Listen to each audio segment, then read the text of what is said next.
நண்பர்களுக்கு வணக்கம். இன்றைக்கு திருச்சியில் விதை திருவிழா நடந்தது. இந்த விதை திருவிழாவை நடத்துகிறவங்க உழவு உணவு உயிர் தர்ம இயக்கம், அப்புறம் அக்னி அறக்கட்டளை, கிரியா அறக்கட்டளை, பசுமை சிகரம், இவங்கள்லாம் சேர்ந்து இதை நடத்துகிறாங்க. நாங்கள் ஒரு காலையில் 10:30 மணிக்கு நானும் என் பேத்தியும் அங்கே போனோம். போனதுக்கு கொஞ்சம் ஏமாற்றமாக தான் இருந்தது. ஸ்டால்கள் எல்லாம் அவ்வளவா இல்லை. அப்போ தான் இனாகுரேட் பண்ணி எல்லாம் பேசிக்கிட்டு இருந்தாங்க. இந்த பாரம்பரிய விதைகள், இயற்கை உணவு, அப்புறம் நெல் வகைகள் எல்லாம் பற்றி, சிறுதானியங்கள், இதையெல்லாம் பற்றி சொல்லிக்கிட்டு இருந்தாங்க. தேங்காயோட முக்கியத்துவத்தை பற்றி பேசினாங்க. உடற்பயிற்சியோட முக்கியத்துவம் என்ன அப்படிங்கிறதையெல்லாம் பற்றி பேசினாங்க. அதையெல்லாம் நாங்கள் ஓரளவு கேட்டுக்கிட்டு இருந்தோம். சரி, வீட்டுக்கு தேவையான செடிகள் கொஞ்சம் வாங்கலாமே அப்படின்னு சொல்லி போனால், இப்போ பாருங்கள், நீங்கள் இங்கே பார்க்குறீங்க, இவ்வளவு தான் அங்கே அந்த கண்காட்சியில் இருந்த செடிகள். ஒரு 10-15 வகையான மூலிகை செடிகள் இருந்தது ஒரு ஸ்டாலில். அந்த ஸ்டால் பேர் ஸ்ரீ ராகவேந்திரா நர்சரி கார்டன், வியக்குண்டான் திருமலை. அவங்க தோட்டத்துக்கு வேண்டிய பொருள்களையெல்லாம் வச்சுருந்தாங்க. நான் எனக்கு ஒரு போன்சாய் தொட்டி வேணுமான்னு கேட்டேன். அதை நீங்கள் நர்சரியில் வாங்கிக்கோங்க அப்படின்னு சொன்னாங்க. அவங்கக்கிட்டே நாங்கள் 1 லிட்டர் பஞ்சகவ்யா வாங்கிக்கிட்டோம். பக்கத்தில் இன்னொருத்தர் மூலிகை ஸ்டால் போட்டிருந்தாரு. அங்கே போனால் பார்த்தாக்கா நீங்கள் பார்த்துருப்பீங்க, நுணாப்பழம் இருந்தது. அந்த நுணாப்பழம் தவிர அங்கே பார்த்தோம் அப்படின்னு சொன்னாக்கா வெட்டி வேர், சித்தரத்தை, அப்புறமேல் திப்பிலி, இதெல்லாம் இருந்தது. இதெல்லாமே எங்கள் வீட்டு தோட்டத்தில் ஆல்ரெடி இருக்குது. சரி, இதெல்லாம் நமக்கு வேண்டாம் அப்படின்ட்டு சரி விதைகள் வாங்கலாம் அப்படின்ட்டு உள்ளே போனோம். மூலிகை செடிகள் இவ்வளவு தான். எக்ஸிபிஷனுக்கு, விதை திருவிழாவுக்கு, தோட்டக்கலை சம்மந்தமான பொருள்கள் வாங்க வேண்டிய இடத்துக்கு வந்திருந்த செடிகள் இவ்வளவு தான் வந்திருந்தது. இது எல்லாமே எங்கள் வீட்டில் ஓரளவுக்கு இருக்குது. அதனால் இதில் எல்லாம் எதையுமே நாங்கள் வாங்கலை. சரி அப்படின்ட்டு அரங்கத்துக்கு உள்ளே போனோம். அரங்கத்துக்கு உள்ளே போனாக்க இந்த மாதிரி கருப்பு கவுனி அரிசியில் செய்த பிஸ்கெட்டு, அப்புறமேலு சில வகை எண்ணெய்கள், இதெல்லாம் வச்சுருந்தாங்க.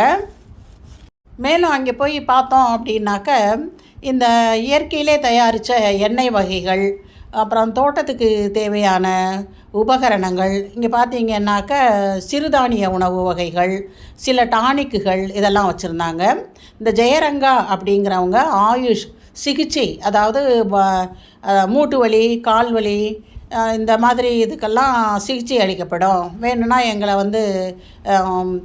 எங்கள்கிட்ட அப்ரோச் பண்ணுங்க அப்படின்னு சொல்லிக்கிட்டு இருந்தாங்க. அடுத்து விதைகள் வாங்கலாம் அப்படின்ட்டு போனோம். ஒரே ஒரு ஸ்டால் தான் இருந்தது. அவங்க தான் வேப்பம் புண்ணாக்கும் வச்சுருந்தாங்க. அடுத்து இந்த மண்புழு உரமும் ஒவ்வொரு கிலோ பாக்கெட் வச்சுருந்தாங்க. ஓவராலாக கம்ப்ளீட்டாக இந்த இவ்வளவு தான் விதைகள் இருந்தது. எல்லாமே நாட்டு காய்கறி விதைகள் தான் இருந்தது. நான் குளிர் பிரதேச காய்கறிகள் வாங்கலாம் அப்படின்ட்டு போனேன். இந்த ப்ரக்கோலி, காலிஃப்ளவர், இதெல்லாம் எனக்கு கிடைக்கல. கீரை வகைகள் கொஞ்சம் நிறையா வச்சுருந்தாங்க. இவ்வளவு தான் அங்கே இருந்தது விதைகள்.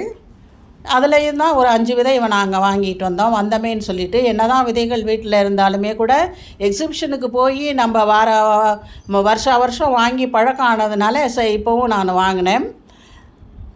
அடுத்து இவ்வளவு நாள் திருச்சியில் நான் எவ்வளவோ எக்ஸிபிஷன்லாம் பார்த்துருக்கேன், விவசாய கண்காட்சிகள். எங்கள் வீட்டில் இருக்கக்கூடிய மரங்கள் எல்லாமே இந்த மாதிரி கண்காட்சிகளில் வாங்கினது தான். அந்த அளவுக்கு விசேஷமாக இந்த வருஷம் இந்த கண்காட்சி நடக்கலை அப்படின்னு தான் சொல்லுவேன். அடுத்து இங்கே வந்தாக்கா பாரம்பரிய அரிசி வகைகள் ஸ்டால் இருந்தது. நெல் வகைகள்லாம் இருக்குது பாருங்கள். கருப்பு கவுனி, குதிரைவாளி, கருடன் சம்பா, இந்த மாதிரி மிளகி, இப்படியெல்லாம் அரிசியெல்லாம் வச்சுருந்தாங்க. அதில் தான் நான் கொஞ்சம் 1 கிலோ மாப்பிள்ளை சம்பா அரிசி இதெல்லாம் வாங்கிட்டு வந்தேன். அங்கே அருகாமையில் இருக்கிறவருக்கு கருப்பு கவுனி அரிசின்னா என்னன்னு கூட தெரியல. வந்த விசிட்டர்ஸில் ஒருத்தருக்கு, அவர்கிட்ட என்ன இது விவரம் அப்படியெல்லாம் சொல்லி பேசிகிட்டு இருந்தோம். கடைசியில் அவங்க நாங்கள் பாயசம் செஞ்சு வச்சுருக்கோம், குடிச்சிட்டு போங்கன்னாங்க. இல்லைங்க பரவாயில்ல அப்படின்ட்டு வந்தோம். இன்னுமே மீட்டிங் நடந்துக்கிட்டு இருக்குது. இங்கே ஒவ்வொருத்தராக பேசிக்கிட்டு இருக்காங்க. ஆடியன்ஸும் அப்போ தான் வர ஆரம்பிச்சிருந்தாங்க. 10:30 மணிக்கு ஸ்டால்கள் எல்லாம் கொஞ்சம் கொஞ்சமாக அப்போ தான் ஏற்பாடு பண்ணிகிட்டு இருந்தாங்க. உழவர்கள்னு பார்த்தோம் அப்படின்னாக்கா இங்கே ஒரு ஐயா பச்சை துண்டு போட்டுட்டு உட்காந்துருக்காரு, அவ்வளவுதான்.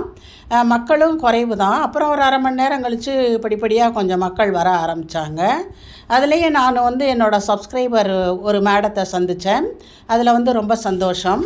அப்புறம் இன்னொருத்தர் யாரை பார்த்தோம் அப்படின்னு சொன்னாக்க, குத்தூசி பட டைரக்டர் மிஸ்டர் சிவசக்தி அப்படிங்கிறவரையும் நான் பார்த்து பேசினேன். ரொம்ப சந்தோஷம். கண்காட்சிக்கு போனதுக்கு அடையாளமாக நானும் சில பொருள்களை வாங்கினேன். 1 லிட்டர் பஞ்சகவ்யா, 1 கிலோ மாப்பிளை சம்பா அரிசி, 2 கிலோ வேப்பம் புண்ணாக்கு, அப்புறம் ஒரு 5 விதமான விதைகள் வாங்கியிருக்கேன். கேரட்டு, பீட்ரூட்டு, முள்ளங்கி, செடி காராமணி. அப்புறம் ஒருத்தர் பிஹெச்இலேருந்து பாரத் எலக்ட்ரானிக்ஸ் அதிலேருந்து அவங்க வீட்டு முருங்கை விதை கொடுத்தாரு, யாழ்ப்பாண முருங்கையாம். இந்த விதைகள் ஷேரிங்னு சொல்லியிருந்தா கூட எங்கிட்ட இருக்கிற பொருளெல்லாம் நான் கொண்டுக்கிட்டு போயிருப்பேன். விதைகள் எல்லாம் எங்களுக்கு அந்த அளவுக்கு இன்ஃபர்மேஷன் வரலை. இதை விட சிறப்பாக இந்த கண்காட்சியை நல்லா நடத்தியிருக்கலாம், இன்னும் கொஞ்சம் சிரத்தை எடுத்திருக்கலாம் அப்படின்னு நினைக்கிறேன். இந்த வீடியோ பிடிச்சிருந்தால் லைக் பண்ணுங்கள், ஷேர் பண்ணுங்கள், சப்ஸ்கிரைப் பண்ணுங்கள். நன்றி, வணக்கம்.